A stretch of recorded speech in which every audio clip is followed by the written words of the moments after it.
Hola, ¿cómo estamos? Vamos a continuar con este curso del Catecismo de la Iglesia Católica y esta es la sesión o la clase número 4. Estamos analizando este libro de catecismo que sin duda alguna es importantísimo para todo catequista, al igual que las Sagradas Escrituras y también para cualquier persona que quiera conocer acerca de su fe.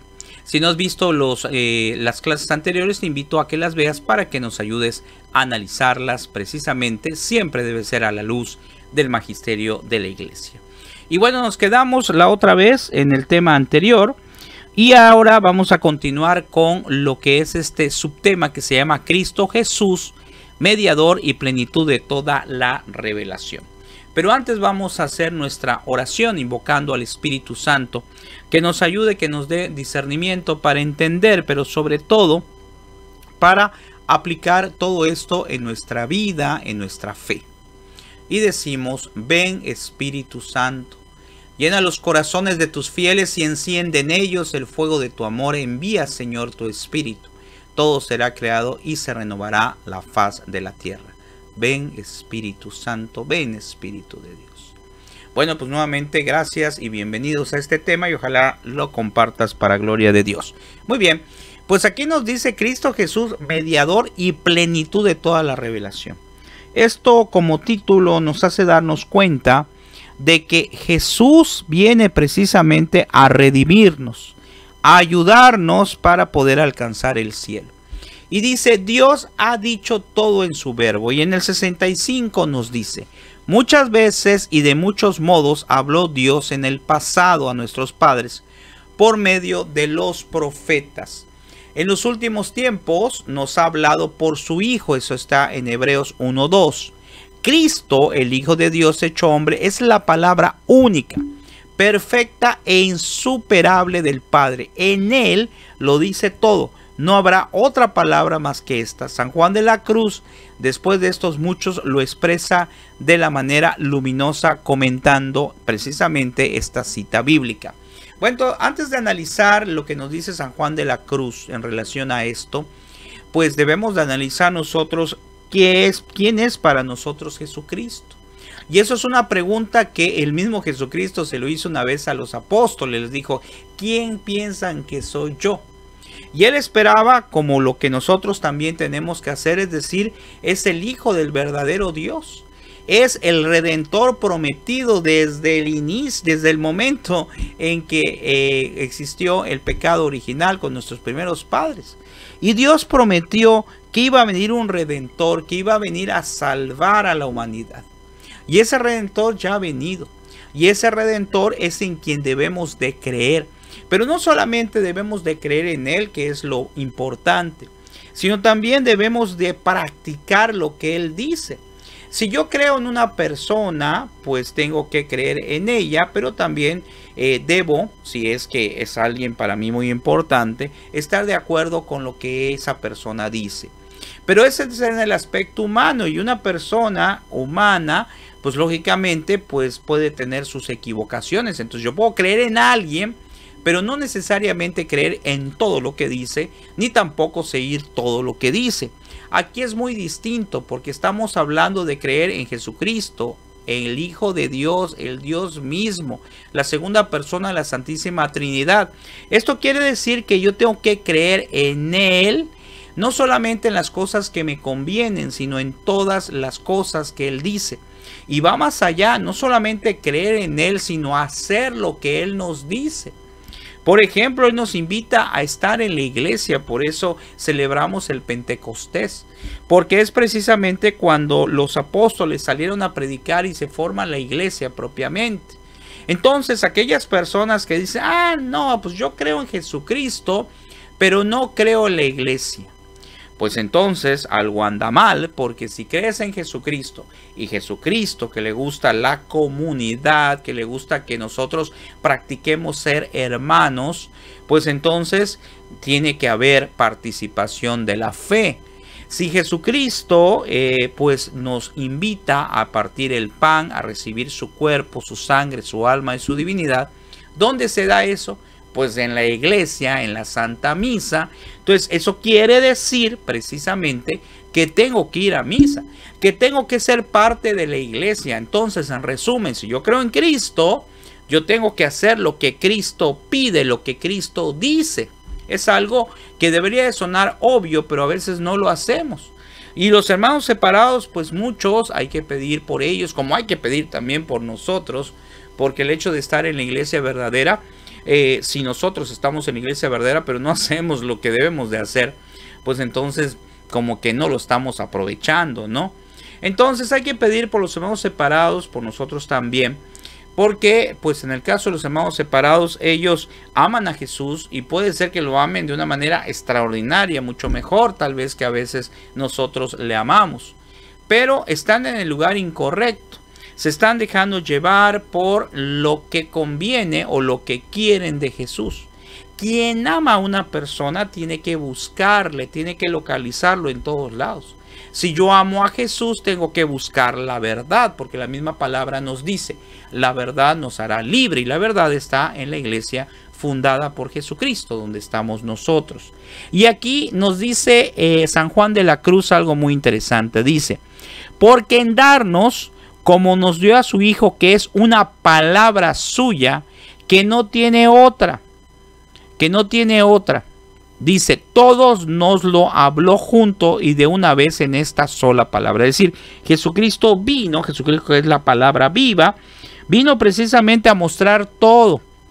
Dice, porque lo que hablaba antes en parte, a los profetas ya lo ha hablado todo en él, dándonos al todo que es su Hijo. Es decir, antes en el Antiguo Testamento, pues lo decía a través de los profetas, ¿verdad? Tú te acordarás que a veces pues iba Moisés y le decía algo, le decía lo de las tablas, regresaba, lo decía al pueblo. Es decir, los profetas eran instrumentos de comunicación entre los hombres y Dios. Pero Dios, que nos ama tanto, no solamente hizo eso, sino que manda a su Hijo, a su propio Hijo. Y precisamente a través de Jesucristo es que Él da a conocer el mensaje del Padre. Por eso cuando le preguntaron, ¿tú quién eres?, Él le dijo, no me conoces. Y cuando le preguntaron que le presentaran al Padre, le dice, y no conoces al Padre y me conoces a mí, si son los dos somos una misma cosa. Y tú estás conmigo y no dices que no has visto al Padre.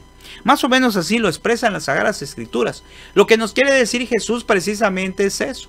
Quien le conoce a Él, conoce al Padre, conoce al Espíritu Santo, porque los tres son un solo Dios verdadero, el misterio de la Santísima Trinidad. Entonces, por eso aquí dice San Juan de la Cruz que pues antes lo hacía así, o sea, a través de los profetas, pero como que él quería una comunicación más directa y manda a Jesucristo. Y no solamente manda a Jesucristo, sino que está vivo todavía, claro que sí, está vivo entre nosotros. Cuando vamos al sagrario, estamos en la presencia de Dios, en la presencia de Jesucristo. Por eso Él se ha quedado con nosotros. Y aquí nos sigue diciendo precisamente algo muy interesante. Dice, por lo cual el que ahora quisiese preguntar a Dios o querer alguna visión o revelación, no solo haría una necedad, sino haría agravio a Dios, no poniendo los ojos totalmente en Cristo, sin querer otra cosa o novedad. Es decir, aquel que dice, quiero a Dios, ¿dónde está Dios? No veo a Dios. Dios Padre, por ejemplo, queremos a Dios Padre, pues Hijo, Dios Hijo es la imagen del Padre. O queremos sentir y estar con Jesucristo, ahí está el sagrario. Ahí está Jesús realmente presente con su cuerpo, su alma, su sangre y su divinidad. Y muchas veces, como dije la otra vez, le creemos al mundo. Si yo les digo, oye, ¿qué está pasando por acá? Pues están pasando ondas de radio, están pasando señales de internet, wifi, etc. Y yo les diría, ¿cómo lo sabes? Si yo no veo, por más que me ponga mis lentes, yo no veo aquí señales de wifi, ni radio, ni nada, ningún tipo de señal. Porque sabemos que existe, porque la ciencia nos los muestra. Porque si yo agarro este celular y tiene estación de radio FM, pues voy a escuchar música de FM, y no es por el celular, sino porque llega la señal. Y entonces la pregunta que una vez le hice a los jóvenes, si le crees a la tecnología, si le crees precisamente a la ciencia, ¿por qué entonces no le creemos muchas veces a Dios? Cuando Dios dijo, este es mi cuerpo, esta es mi sangre, y es lo que tenemos que analizar. Por eso aquí San Juan de la Cruz dice que Él está con nosotros. Dice que sería una necedad que yo esté pidiendo una revelación. Cuando yo quiero ver a Dios, yo quiero estar con Dios, pues está en la hostia consagrada. Y aquí dice, no habrá otra revelación. En este segundo apartado nos dice el catecismo. En el 66 dice, la economía cristiana como alianza nueva y definitiva nunca pasará.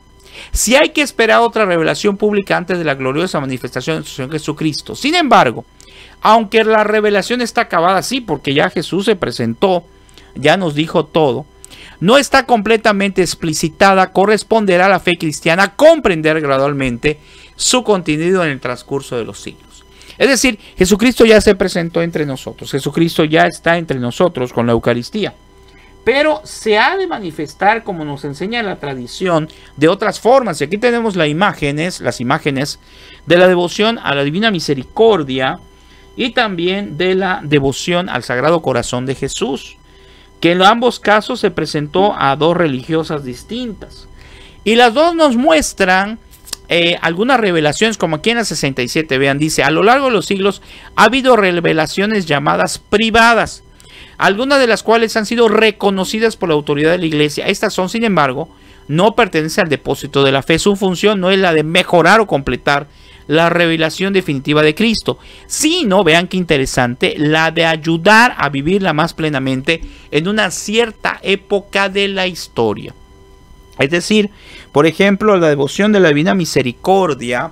Nosotros sabemos que Dios es misericordioso, extraordinariamente misericordioso. No existe nadie tan bueno como Él. Y entonces, ¿qué viene a hacer la devoción de la misericordia cuando se presentó a la hermana Faustina? ¿Qué es lo que viene a traer? Pues viene no a completar nada, como aquí nos dice la palabra, vean, como nos dice, la palabra del catecismo nos dice que no viene precisamente a completar nada o a mejorarlo. Ya sabemos que Él es misericordioso, pero lo adapta a los tiempos. En ese tiempo y en el tiempo actual debemos de acordarnos de la misericordia de Dios, pero tener cuidado. porque Pues decía un padre, ya lo he contado otras veces, que decía en una conferencia, decía a unas personas, ¿saben qué? Hay muchas personas en el infierno que creían en la misericordia de Dios, y dice que la gente se alarmó. Oye, padre, ¿cómo va a ser que estén en el infierno si creían en la misericordia de Dios? Sí, creían en la misericordia de Dios, pero nunca hicieron nada por alcanzar esa misericordia, vivían en pecado. Entonces ahí hay una situación. A veces podemos decir, yo creo en la misericordia de Dios, así que voy a vivir mi vida como sea, voy a cometer pecado, no importa estar en pecado mortal todo el tiempo, porque Dios es misericordioso. Pero hay que tener cuidado, porque sí, Dios es misericordioso, y no hay que olvidarse de esa situación tan hermosa de Dios, pero también es justo. Entonces, la misericordia de Dios pues está ahorita mientras estamos vivos, porque podemos acercarnos a confesar. Pero ¿qué pasa si yo no quiero recibir esa misericordia? Si yo decido no irme a confesar, si decido no estar en gracia. Entonces, en ese caso, la misericordia de Dios sigue existiendo, claro, pero yo no la he querido manejar, la quiero manejar a mi conveniencia. Para mí, a lo mejor, la misericordia de Dios significa que yo puedo hacer lo que yo quiera y no me va a pasar nada. Eso sería algo como un paternalismo, donde a lo mejor yo quiero solamente buscar las cosas que me convienen de Dios. O sea, como un padre que no va a haber también justicia. Claro que tiene que haber también justicia. Por eso tenemos que aprovechar esa misericordia de Dios, y no aprovecharnos y no usarla, olvidándonos de esa misericordia. Y en el caso, por ejemplo, del Sagrado Corazón de Jesús, pues también nos viene a recordar que tiene un corazón amoroso, que tiene un corazón que está en espera de la persona que se arrepienta. Y acuérdense esa frase tan extraordinaria que le dijo en este caso a Santa Margarita María de Alacoque. Le dijo, mi corazón que tanto ha amado a los hombres. y así le paga con desprecios. O sea, si tú lees esa frase, bueno, más o menos la dije tal como lo dijo Sagrado Corazón. Si tú lees la frase del Sagrado Corazón en conciencia, en oración, pues destroza a cualquiera, porque cada quien, cada uno de nosotros, pues tiene que tomar esa frase como una frase que nos motive a amar a Dios.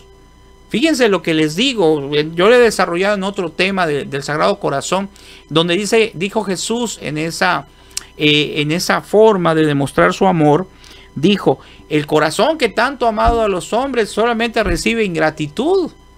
Sí, porque nosotros somos ingratos, que no aprovechamos pues las oportunidades para que podamos nosotros alcanzar la salvación. Y estamos olvidándonos del gran amor que tiene Dios por nosotros.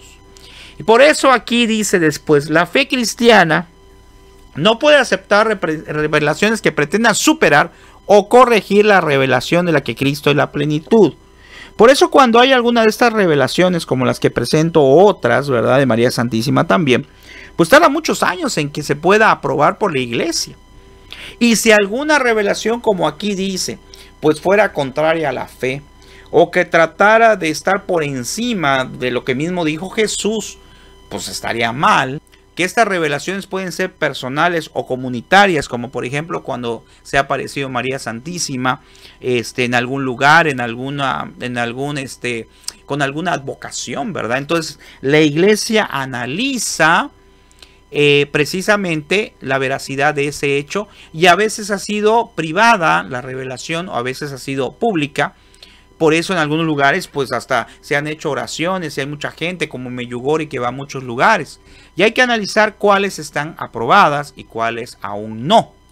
Ahora bien, ¿qué ocurre aquí? Vamos a ir analizando. Dice, después pasamos a la profesión de la fe, donde ya vamos a ver el capítulo 2, que es la transmisión de la revelación divina.